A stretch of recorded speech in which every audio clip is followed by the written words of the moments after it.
Welcome to episode 54 of Sharing Life Lessons. This is season 6.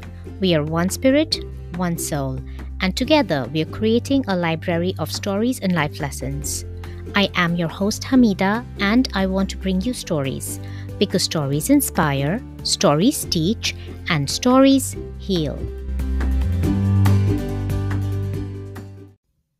Listeners, how many of you saw the Oscar Awards last Sunday? I did. And today, I want to begin this episode with Tyler Perry's speech, which he gave during the Oscar Awards when he was accepting the humanitarian award given to him. It was a powerful speech, and I urge you to listen to all of it. Towards the end of it, he said, "It's my hope that we teach our kids to refuse hate. Don't hate anybody. I refuse to hate someone because they're Mexican or because they are black or white or LGBTQ. I refuse to hate someone because they are a police officer or because they are Asian. And I want to take this humanitarian award and dedicate it to anyone who wants to stand in the middle. Because that's where healing, where conversation, where change happens. It happens in the middle. Anyone who wants to meet me in the middle to refuse hate and blanket judgment, this one is for you too." What I would like to add to this very powerful speech is let's refuse to hate anyone with a physical disability or a mental disorder as well.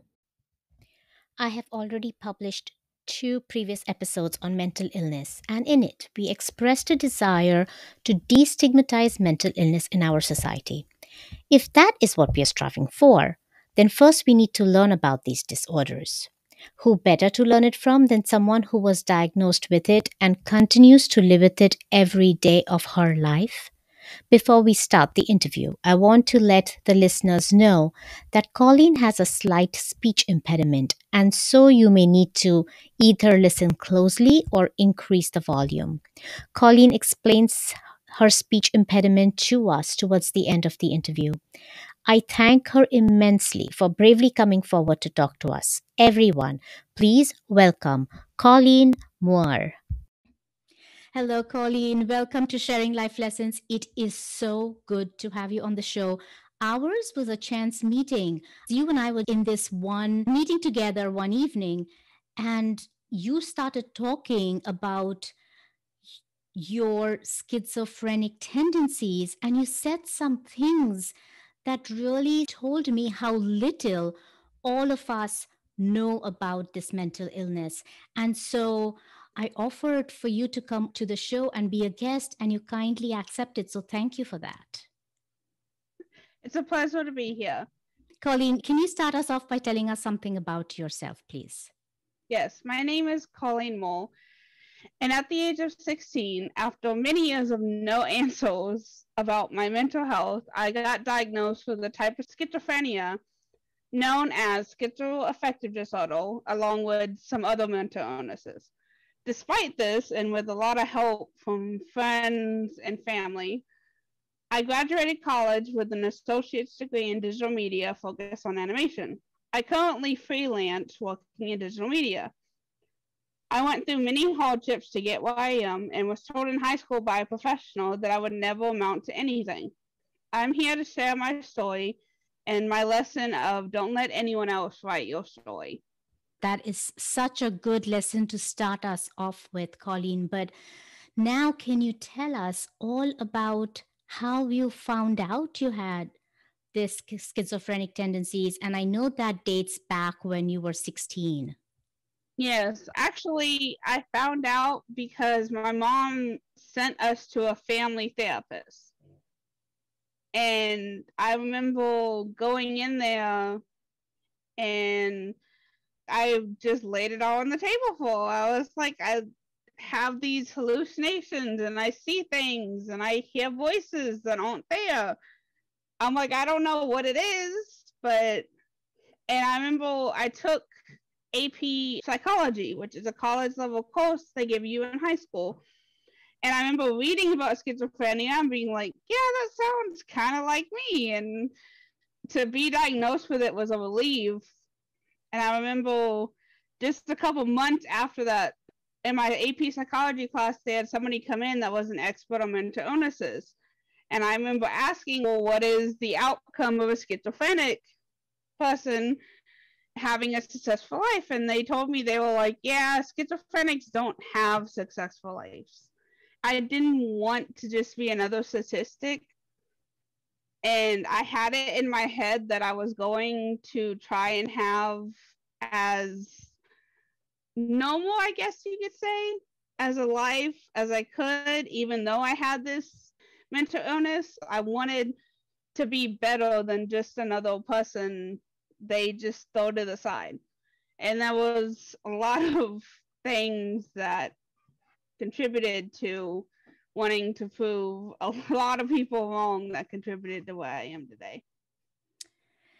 Okay, so for many of us who really have only heard about this mental illness but don't know much more about it, can you tell us exactly what this mental illness is and what the symptoms are?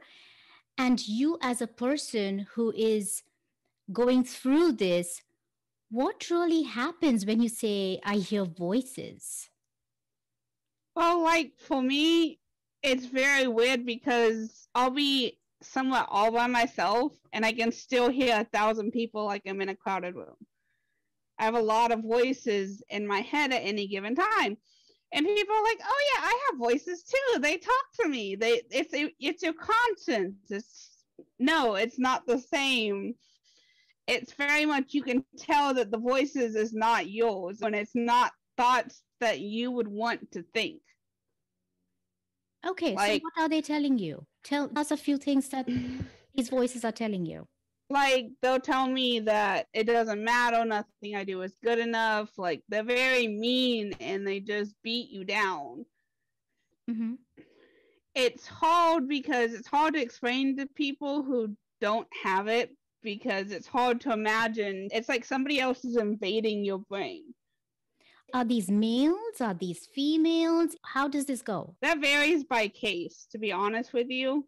For me, I have both boys and girls. Like I have a boy and girl constantly that argue in my head. All they do is bicker back and forth and fight. Is it the same boy and girl? Yes, it's the same ones every single time. That's what kind of helps is you start to recognize the voices. Like, oh, I've heard you before. Like, I'm used to you by now. But the seeing things is a whole different ball game. The seeing things can get kind of scary, and it's weird because I can tell you everything. I could tell you in detail everything I can see, but you can't see it at all.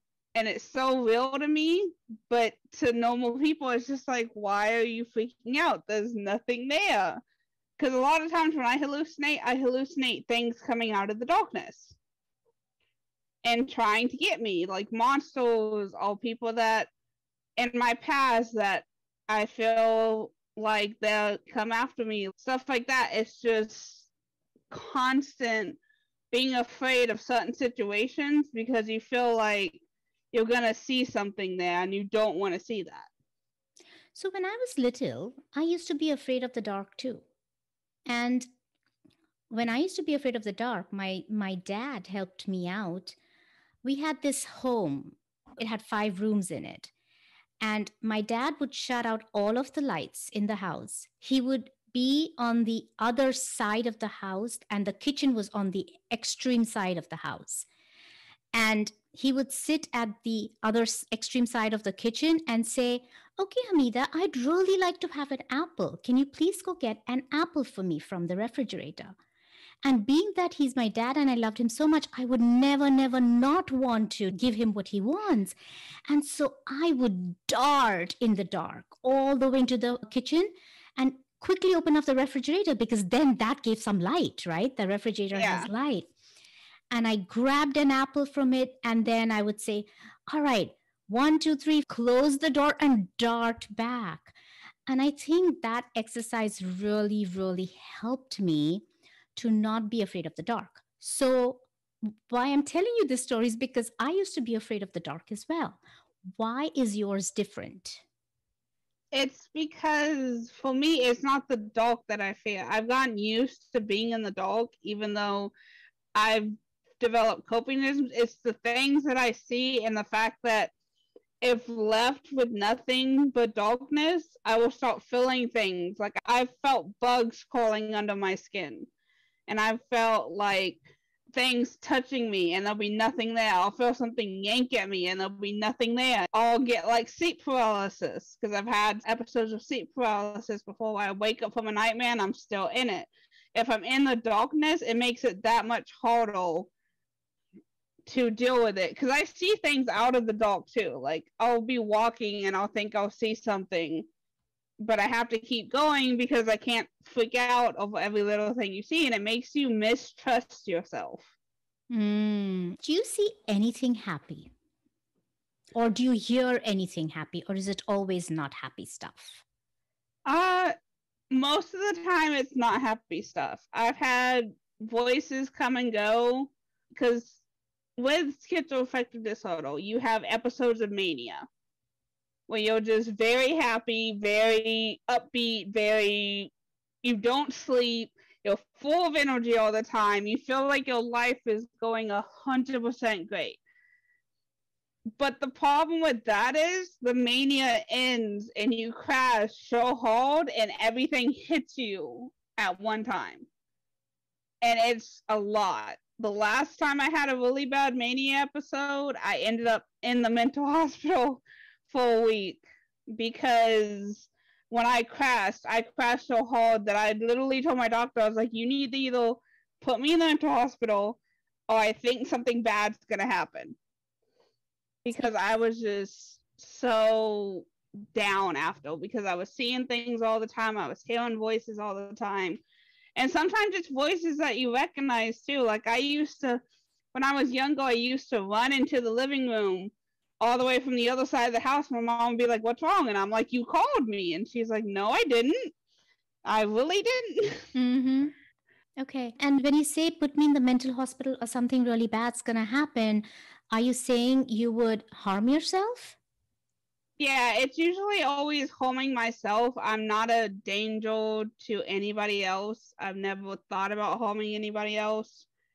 Because I have depression on top of the schizoaffective, I do get bouts where I'm suicidal. And I felt for my safety and just for the good of it, I was safer there than I was out. Sure. All right. I want to take you back to when you were 16. Tell us, did I hear you say you felt relieved when you were diagnosed with this? Yes, I felt relief because I finally had a name that I could actually research on my own. I finally had an answer to why I see things, why I hear things, why I think that there's monsters when nobody's there. Like I had all these answers to all these questions that I've had since childhood that when spoken about with other people, they were like, I don't know what you're talking about. Like, I don't understand. Because even my mom didn't understand for a long time. And my doctor had to sit down and explain to her, like, this is what's going on. Your child has this is what happens. And it took some time of me talking to her and the doctor talking to her, and she was like, yeah, she finally now understands. And she understands as much as someone who doesn't have it can, if that makes any sense. It does actually, because like you said, for people who don't have it, for you, it's very hard to explain. And on the other side, it's very hard for them to understand, including me. But that is why we are having this conversation, because we can't just stop at it's difficult for you to explain and difficult for us to understand, because it is so prevalent in our world and in our communities that it's best for us to try as hard as we can to understand it. Yeah, and that was the thing I ran into a lot, was people not understanding. Because I remember in high school I did an internship at the daycare because I absolutely love kids. I remember the school found out and had to report it to the daycare. And then the daycare, I remember them pulling me into a room and being like, "Are you gonna hurt the kids?" And I was like, "No." They're like, "Well, we heard this." Okay, yes, that's true, but I'm not a danger to anyone. I never would have taken the job if it meant that I was possibly gonna hurt someone. So help us try and understand that, because if you're telling us you hear voices in your head and they're not happy voices, and sometimes you can harm yourself, tell us why those voices would not tell you to harm anybody else. Honestly, my voices seem to be focused more on self hate, but I think that's more of a self confidence issue. But not every schizophrenic is going to be okay being in normal society. It's just not. It's like with any disease. There's some people that just can't function under it. I have enough grounding in reality and enough of a moral compass and enough sense and stuff like that to realize that I'm never gonna. I'm literally the type of person when I see a fly, I'm just like, go fly out the window. I don't want to kill you. Like, I'm a very gentle person. Mm-hmm. And I think it just depends on a case by case basis. And I think it's for the professionals to say, but I've had instances where I remember I came into my doctor's office and I was like, I want to give blood. I need a note saying that I can give blood because of the medications that I'm on. And he was like, here you go. And he's like, why do you need a note from me though? And I was like, because they said if I lose certain medication, they think I can go and hurt someone. And he's like, yeah, you're not a danger. You're not. Got it, got it. So tell us about your friends in high school. Did they know about this? And if they did, how were they with you? Were you ever bullied for it? I was bullied, but not for the mental illness. I kind of kept that to myself. My friend, well, the only friend I have two friends from high school that I still talk to, but both of them were very understanding. I meet either two kind of people usually when it comes to my mental illness. I have the people that want to know more, and then the people that are afraid of me. So my two friends from high school, they understand I'm not a danger. They know me and they trust me. They're all curious. Like, I inspired my best friend from high school. She now wants to be a therapist because of having me in her life. And That's I have very another nice. friend who it's always every time he talks to me, he's like, "How you doing? I'm checking in. How's the mental health?" Because he genuinely cares. He wants to know how I'm genuinely doing, and that having a support group like that is great. Colleen, I am asking you this because I feel like I know what the answer is, but I want the listeners to hear it from you. How important is it for you to have people around you who understand you and support you? It was so nice because the week I was in the mental hospital, I had so many people that wanted to come see me, but it was when COVID had just started, so they shut down all the visitation. I would call people every day because they let you have a phone call. I would call people and I'd be like, hey, I'm doing this. I'm doing okay. I'll be out this day, blah, blah, blah. And I would have them, oh, I want to come visit you. If you stay in there longer, I'm going to come visit you. Let me know if I need to bring you anything. And having that kind of support group was really nice. Okay, tell us about your family. What kind of support did they provide to you from as early as when you were 16 years old that helped you? My mom definitely provided a lot when I was 16. I remember the day I came home crying because I was told I would not amount to anything. She was like, he doesn't know you. He doesn't know your life. And it was the first time I really felt that my mom was on my side no matter what. When I told her, I was like, I think I need to go to the mental hospital. She's like, I'll take you. She helps me stay on my meds. I owe my mom a lot. She is absolutely amazing when it comes to this stuff. You are so blessed. I'm very blessed in the way that it all set up for me. I could have been way worse off when it came to that. Colleen, thank you for sharing with us all of this, because I don't think it's easy to share these things, but I know you want to share. Can you tell us why you want to share all of these personal things that you're telling us? Because I think it's important to get the conversation about mental health started. In some ways, we have when it comes to depression and anxiety. I've never seen more acceptance of those diseases, but there's so much more that goes unspoken. There's so much more of a struggle. Because I know you've had guests on before talk about mental illness, and there's so much more of a struggle that people need to know about.